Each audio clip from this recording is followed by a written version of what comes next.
Audience. Okay.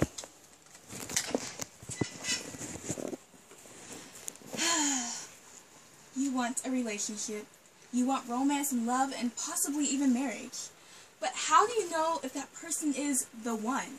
How do you know if you will be in a long-term relationship with that person? Well, I have the tips for you. Based on my past experience, I encountered guys who wanted me for my body instead of my heart and character. And I want people to know this knowledge that I'm about to give so they don't have to fall into unnecessary heartbreak and confusion like I did. First, we are going to learn the 3 stages of love. Then we are going to learn how and why we should write standards. And thirdly, we are going to learn how to approach the guy with these standards without seeming creepy.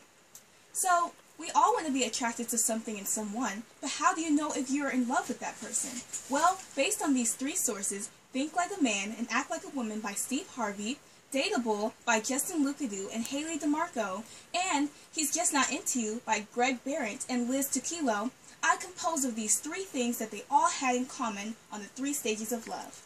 1 is attraction, 2 is pursuit, and 3rd is the sex drive.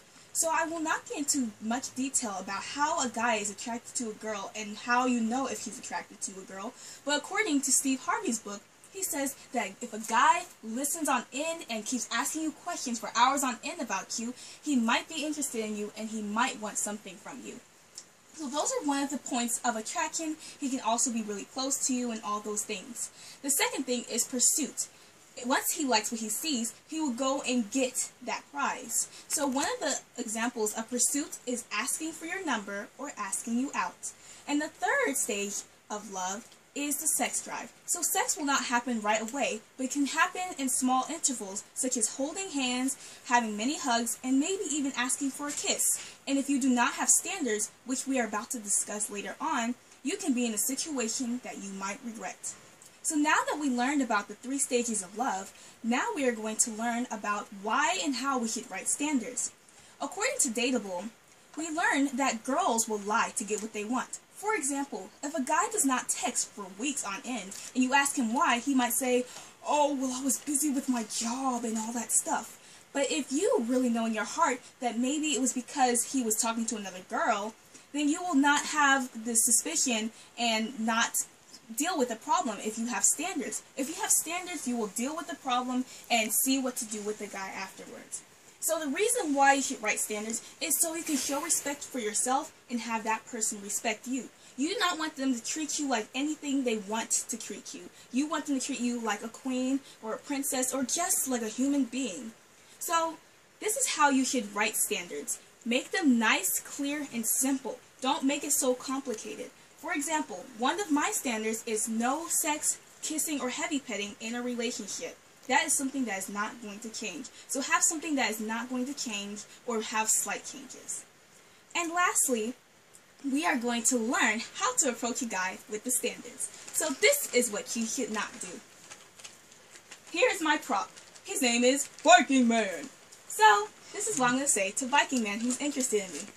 Now, you cannot get no sex from me, so get out of my face if you do.